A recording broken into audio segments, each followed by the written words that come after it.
So this is your CB's poem. Okay, the name of the poem is Night of the Scorpion and the poet of this poem is Nizam Ezekiel. ठीक है, ये poet है निज़म एज़ेकियल और ये इन्होंने poem लिखी है जिसका नाम है night of the scorpion. Scorpion मतलब होता है बिच्छू, बिच्छू वाली रात. ठीक है, तो ये पूरे आपको पोएम पढ़ने के बाद समझ में आएगा कि उसके साथ क्या हुआ था और क्यों उसने ये टाइटल दिया है इस पोएम को. Okay, so let's start and you can see the picture. यहाँ पे मैंने कुछ मीनिंग्स लिखे भी हैं फॉर योर कन्वीनियंस. ठीक है, जिससे आपको समझ में आए, है ना, तो आपको पढ़ने में आसानी रहेगी, समझने में आसानी रहेगी. और जहाँ पे नहीं लिखे हैं वहाँ मैं बता भी दूँगी. लाइन स्टार्ट होती हैं from hair.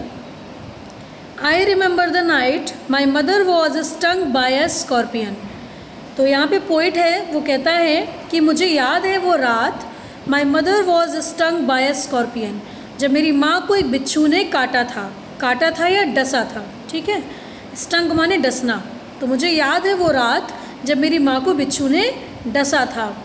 10 hours of steady rain had driven him to crawl beneath a sack of rice. 10 hours 10 घंटे की ऑफ स्टीडी रेन, लगातार बारिश. स्टीडी मतलब कंटिन्यूअस, लगातार.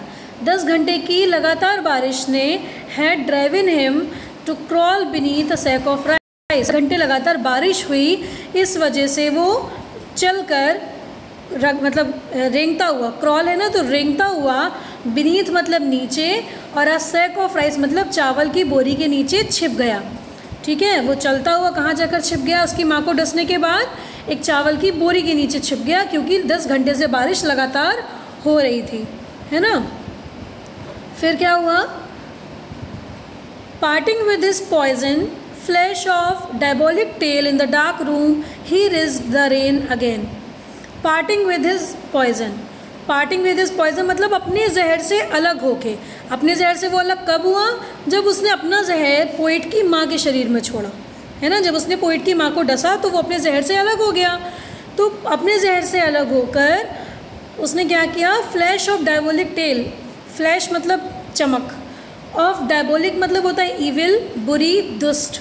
उसकी जो बुरी सी पूँछ थी, दुष्ट पूँछ थी, उसका जो जहर था वो पोइट की माँ में ऐसे फैल गया था. इन the dark room, flash in the dark room, जिस तरह एक अंधेरे कमरे कोई छोटी सी चमक फैल जाती है ना, उस छोटी सी चमक से रोशनी हो जाती है जिस तरह से, उसी तरह से पार्टिंग विद हिज पॉइजन, उसने अपने जहर से अलग होकर उस पोइट की माँ के शरीर में जहर को ऐसे छोड़ दिया जैसे किसी अंधेरे कमरे में कोई रोशनी छोड़ देता है. ठीक है, अपने से खुद को उसने जहर से अलग कर लिया.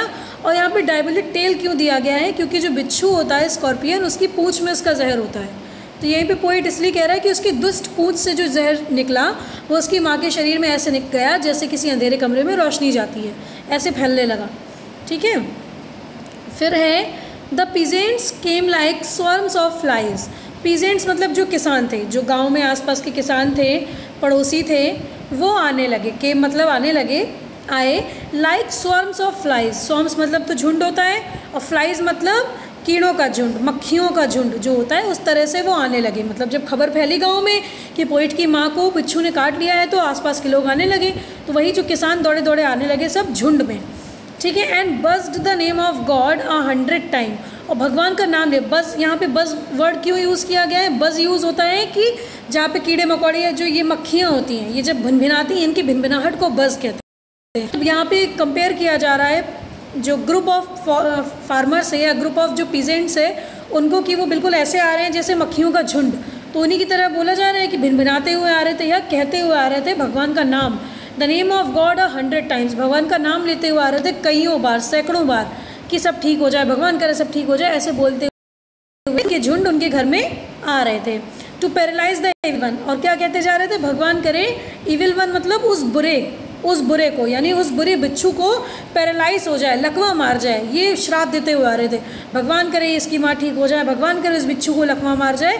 इस तरीके से ये सारी बातें बड़बड़ाते हुए बहुत सारे किसान उनके घर में आ रहे थे. With candles and with lanterns. ठीक है, बहुत सारी मोमबत्ती, गाँव में बिजली नहीं थी, बारिश बहुत हो रही थी. लार्टन्स जिसको बोलते हैं लार्टन, उसको लेकर, कैंडल्स को लेके आ रहे थे. Throwing giant scorpion shadows on the mud baked walls. और जब वो कैंडल्स और लाटेंस लेके आ रहे थे, जो उनके शेडोज़ थे वो दीवार पे पड़ रहे थे, मड बेक्ड वॉल्स मतलब मिट्टी की दीवारों पर पड़ रहे थे, कच्ची दीवारें थी उन पर पड़ रहे थे, तो कैसे लग रहे थे, थ्रोइंग जियांट स्कॉर्पियन शेडोज़, मतलब वो बड़े बड़े बिच्छू जैसे ही उनके शेडोज़ जो थे वो पड़ रहे थे दीवार पे, क्योंकि हाथ में कैंडल वगैरह थी, तो कैंडल से भी जब हम देखते हैं शेडो दीवार पे पड़ता है, तो वो लोग भी जब कैंडल और लाटें लेके आ रहे थे तो कच्ची दीवारों पे उनके शेडो जो परछाइयाँ थी वो कैसी दिख रही थी, जैसे बड़ा सा कोई बिच्छू आ रहा हो, उस तरह की परछाइयाँ दिख रही थी। दे सर्च्ड फॉर हिम मतलब उन्होंने ढूंढा उसको, किसको, बिच्छू को। उन लोगों ने, किसान जो आए थे घर में, उन्होंने बिच्छू को ढूंढने की कोशिश की। ही वॉज नॉट फाउंड, लेकिन वो बिच्छू घर में कहीं नहीं मिला। दे क्लिक्ड देयर टंग्स। क्लिक्ड का मतलब क्या होता है? क्लिक्ड मतलब होता है कि जब कभी किसी के संग कुछ बुरा हो जाता है तो हम एक साउंड निकालते हैं अपनी टंग से, कैसा, जैसे ऐसे करके एक साउंड निकालते हैं ना, तो अपनी टंग को क्लिक करते हैं। तो वहाँ जो लोग इकट्ठे हुए थे, जब उन्होंने घर में आके बिच्छू को ढूंढा और बिच्छू नहीं मिला, तो उन्होंने इस तरह का साउंड निकाला कि बताओ, मिला तो है ही नहीं कहीं। फिर क्या बोले वो, with every movement that the scorpion his poison moved in mother's blood, they said. उन्होंने क्या कहा कि उस बिच्छू के हर एक मूवमेंट से, हर एक हरकत से, वो जितना वो चलेगा, मतलब जितनी वो हरकत देगा, हिलेगा डुलेगा, उतनी ही तेज़ी से जो उसका जहर है वो पोएट की माँ के शरीर में फैलेगा। मतलब अगर बिच्छू एक जगह रहेगा तो उसका जहर भी बॉडी में एक जगह रहेगा, और बिच्छू अगर यहाँ वहाँ चलेगा, यहाँ वहाँ जाएगा, तो उतनी ही तेज़ी से वो उसका जो पॉइजन है वो भी ब्लड में उतनी तेज़ी से फैलेगा उसकी माँ के शरीर में। ये वो लोग कह रहे थे कि बताओ अगर वो ना ऐसा हो जाएगा। तब उन्होंने ऐसे क्लिक की थी अपनी टंग, ठीक है। फिर क्या हुआ, फिर वो लोग कहने लगे, मे ही सिट स्टिल, दे सैड। फिर वो कहते हैं कि भगवान करे कि वो जहाँ है वहीं बैठ जाए, चले ना, चलेगा तो जहर फैलेगा बॉडी में। तो वो लोग कहते हैं कि भगवान करे वो जहाँ है वहीं बैठ जाए। May the sins of your previous birth be burned away tonight, they said. फिर वो लोग कहते हैं भगवान करे जो भी तुम्हारे पिछले जन्म के पाप हैं वो आज रात धुल जाए, मतलब ये जो जहर है वो ना फैले, तुम्हारी माँ बच जाए। भगवान करे जो तुम्हारे पाप हैं पिछले जन्म के वो सब मिट जाएं, उन्हें भगवान भूल जाए। May your suffering decrease the misfortunes of your next birth, they said. तरह तरह की बातें कर रहे थे। फिर वो लोग कहने लगे, मे योर सफरिंग, जो तुम झेल रही हो, जो दर्द तुम झेल रही हो, डिक्रीज कर दे, घटा दे, द मिसफॉर्च्यून्स, तुम्हारे और जो आने वाले मतलब तुम्हारे संग जो और कुछ बुरा होने वाला है, ऑफ योर नेक्स्ट बर्थ, तुम्हारे अगले जन्म में, उसे, मतलब तुम्हें जितना दर्द अभी हो रहा है, जो तुम्हें काटा है बिच्छू ने, वो दर्द भगवान करे उस दर्द की वजह से तुम्हें अगले जन्म में मिलने वाले कष्ट भी कम हो जाएं। ऐसा तरह तरह की बातें वहाँ के लोग कर रहे थे जो घर में आके खड़े हुए थे। May the sum of all evil, may the sum of all evil balanced in this unreal world against the sum of good become diminished by your pain. May the sum of all evil, जितना भी तुमने अभी तक पाप किया है balance हो जाए इन दिस अनरियल वर्ल्ड, मतलब उस पाप का तुम्हें जो फल है वो थोड़ा कम बुरा मिले, ज़्यादा बुरा फल ना मिले भगवान करे, against the sum of good, मतलब जो तुमने अच्छाई और बुराई के कंपैरिजन में जो भी बुरे काम किए हैं, अच्छे काम और बुरे काम दो तरह के काम होते हैं ना, कोई लोग पुण्य करते हैं, कुछ पाप करते हैं, जिसमें अच्छा काम पुण्य होता है और बुरा काम पाप होता है। तो वो कहते हैं गांव के लोग जो वहाँ पे खड़े हैं कि तुमने जितने भी अच्छे और बुरे कामों में जो बुरे काम किए हैं वो भगवान करे इस रात बैलेंस हो जाए, मतलब उसका फल तुम्हें अब इसके बाद ना भुगतना पड़े। In this unreal world, unreal का मतलब, अनरियल मतलब जो रियल नहीं है, जो नकली है, इस नकली दुनिया में। तो कहने का मतलब ये, जिस दुनिया में हम रहते हैं that is not real world, ये कोई रियल वर्ल्ड नहीं है, ये भगवान के द्वारा बनाई गई एक नकली दुनिया है। तो फिर असली दुनिया कौन सी है? तो असली दुनिया वो है जहाँ भगवान रहते हैं, जहाँ गॉड रहता है, जहाँ वो शक्ति है जो ऊपर रहती है, वो रियल वर्ल्ड है। जहाँ हम लोग रहते हैं दैट इज़ अनरियल वर्ल्ड, ये एक नकली दुनिया जो बनाई गई है। तो लोग कहते हैं कि इस नकली दुनिया में तुम्हारे जो भी पुण्य पाप हैं, उनमें जो पुण्य के साथ साथ तुमने पाप किए हैं वो भगवान करे सब सही हो जाएँ, बैलेंस हो जाएँ। Become diminished by your pain, उनका जो भी तुम्हें आगे मिलने वाला है वो तुम्हारे आज के दर्द से, जो तुम्हें आज बिच्छू के कांटे पे, उस दर्द से तुम्हारे आगे के सब पाप धुल जाएं, तुम्हें इसके बाद कुछ और झेलना ना पड़े। May the poison purify your flesh of desire and your spirit of ambition, they said. क्या कहा उन लोगों ने कि भगवान करे ये जो शरीर में तुम्हारे जहर दौड़ रहा है उस बिच्छू का, उस जहर से तुम्हारा मांस और तुम्हारी आत्मा पवित्र हो जाए, साफ हो जाए, ठीक है, ये बोले वो लोग। फिर है they and this sat around on the floor with my mother in the centre ठीक है, और वो लोग वहीं आसपास बैठ गए ज़मीन पर, और मेरी माँ जो थी वो बीच में लेटी थी। पोइट बताता है कि मेरी माँ बीच में लेटी थी, उनके आसपास सभी लोग बैठ गए। The peace of understanding on each face, और हर किसी के फेस को देख के ऐसा लग रहा था कि पीस ऑफ अंडरस्टैंडिंग मतलब वो समझ रहे हैं कि मेरी माँ किस दर्द से गुजर रही है, वो उनके दर्द को महसूस कर रहे हैं, ऐसा उनके चेहरों को देखकर लग रहा था। More candles, more lanterns, more neighbours, more insects and the endless rain. फिर यहाँ पे पोइट कहता है कि और ज़्यादा मोमबत्तियाँ, और ज़्यादा लार्टेन्स, और ज़्यादा पड़ोसी, मतलब और ज़्यादा पड़ोसी इकट्ठे होने लगे, क्योंकि गांव में क्या होता है, यूनिटी बहुत होती है लोगों में। तो इस तरह की जब भी न्यूज़ फैलती है तो लोग ज़्यादा से ज़्यादा आते हैं उनके घर पूछने क्या हुआ, चिंता होती है उन्हें, या आते हैं देखने। तो और ज़्यादा लोग, और ज़्यादा पड़ोसी कैंडल लार्टेन्स लेके उनके घर आने लगे।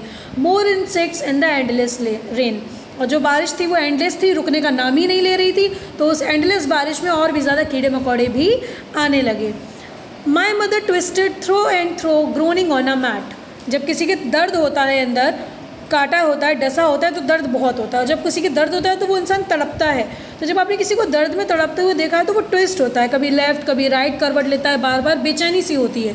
तो यहाँ पे पोइट कह रहा है कि मेरी जो माँ है वो ज़मीन पे है, और थ्रो एंड थ्रो मतलब बार बार, ट्विस्टेड मतलब तड़प रही है, दर्द से तड़प रही है, बार बार उसको तड़प हो रही है बहुत ज़्यादा। My father sceptic and rationalist trying every curse and blessing, जो इसके फादर हैं पोइट के, वो कैसे हैं, सेप्टिक, सेप्टिक मतलब शक्की, मैंने इसमें लिखा है शक्की या संदेह करने वाला, जिसको जल्दी किसी चीज़ पे विश्वास नहीं होता और हर चीज़ में शक लगता है, ऐसा तो नहीं है, ऐसा तो नहीं है, वो चाहिए उस तरह का। रेशनलिस्ट मतलब तर्कवादी, कि मतलब उन्हें, उनसे अगर कोई भी चीज़ आप कहेंगे तो उनको उस चीज़ के पीछे चाहिए, कोई लॉजिक चाहिए, ऐसे वैसे आपकी बात नहीं मानेंगे, वो उसमें वो डाउट दिखाएंगे। उस तरह के उसके पापा थे। तो उन्होंने क्या किया, trying every curse and blessing, जिस तरह से दवा दुआ जो कर सकते पापा ने सब कुछ किया। क्या क्या दवा में किया उन्होंने, पाउडर, मिक्सचर, हर्ब, पाउडर मतलब जो भी मिल सकता था उस तरह का लगाया, मिक्सचर लेप बना के लगाया, हर्ब मतलब जड़ी बूटियाँ भी लगाई। तो उनके पापा ने सारी कोशिशें कर ली, सारी जड़ी वगैरह सब कुछ मिला के लगाया। लेकिन एंड हाइब्रिड, हाइब्रिड मतलब मैंने लिखा है यहाँ पे मिक्सिंग द ब्लेसिंग्स, मतलब सिर्फ ऐसा नहीं था कि दवाई दी जा रही थी उसकी माँ को, दुआएं भी दी जा रही थी, मतलब लोग दुआ भी कर रहे थे साथ साथ में कि ठीक हो जाएं, है ना। तो दवा और दुआ सब कुछ दिया जा रहा था, उनके पापा ने सारी कोशिश कर ली। ही इवन, और क्या किया उसके पापा ने उसकी माँ को ठीक करने के लिए, ही even poured a little paraffin upon the bitten toe and put a match to it। उन्होंने यहाँ तक किया कि पैराफिन मतलब तेल होता है, यहाँ पे बात हो रही है कैरोसिन की, कैरोसिन का तेल, कि उसके पापा ने मिट्टी का तेल तक कहाँ डाल दिया, पोर मतलब कहाँ डाल दिया, अपॉन द बिटन टो, जिस पैर के अंगूठे पे उस बिच्छू ने काटा था उस अंगूठे पर पापा ने मिट्टी का तेल डाल दिया।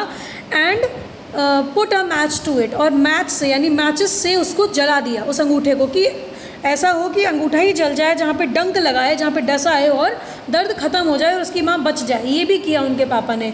आई watch the flame feeding on my mother, वो पोइट कहता है कि मैं देख रहा था उस फ्लेम को, उस लपट को जो अंगूठे में जल रही थी और जो मेरी माँ को खा रही थी, मतलब वो लपट उनको लग रही थी।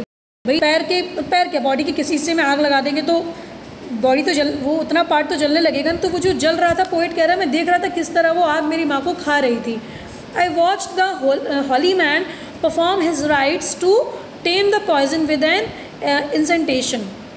वो कह रहा है, मैं पोइट कहता है कि मैं उस हॉली मैन को भी देख रहा था, हॉली मैन मतलब उस पुजारी को भी देख रहा था, पंडित को भी देख रहा था, जो परफॉर्म हिज राइट्स, जो अपने कर्तव्य कर रहा था, अपना काम कर रहा था। क्या काम कर रहा था, पॉइजन विद एन इंसेंटेशन, मंत्र वगैरह पढ़ के वो बिच्छू के जहर के असर को कम करने की कोशिश कर रहा था, मैं वो भी देख रहा था। ठीक है। After 20 hours it lost its sting, 20 घंटे बाद जो डंक था वो निकल गया, जो जहर का डंक था वो निकल गया, जिससे जहर फैला था डंक लगने से, वो डंक निकल गया। माई मदर ओनली, जब मेरी माँ को थोड़ी राहत मिली, उनका दर्द कम हुआ, उनका डंक निकल गया 20 घंटे बाद, तब उसकी माँ ने क्या, thank God the scorpion picked on me and spared my children. यहाँ पे उसकी माँ बोली कि बहुत बहुत शुक्रिया कि वो जो बिच्छू था उसने मुझे काटा, मुझे डसा, मेरे बच्चों को नहीं, मेरे बच्चे बच गए, इस बात की मुझे तसल्ली है। As she was the mother, और मम्मी को तो लगती है भाई बच्चों को कुछ ना हो, हमें भले ही हो जाए। तो यहाँ पे वो वही कहती है कि अच्छा वो उस बिच्छू ने मुझे डसा, मेरे बच्चों को नहीं, भगवान का बहुत बहुत शुक्र है। ठीक है। तो ये जो पोएम है that is very good moral it's having, बहुत अच्छा मोरल है यहाँ पे कि माँ क्या सोचती है, लोग क्या सोचते हैं इस तरीके से। तो बहुत पैथेटिक भी है, बहुत सिंपैथिकल भी है कि आप इसको पढ़ेंगे तो आपको लगेगा बुरा हो रहा है उसके साथ में थिंग्स। अच्छी पोएम है, आई होप आपको अच्छी लगेगी, और मैंने वन लाइन्स करके समझाया है। फिर भी अगर if you are not getting any line, any stranger, any word, so you can ask me on the WhatsApp group. Thank you.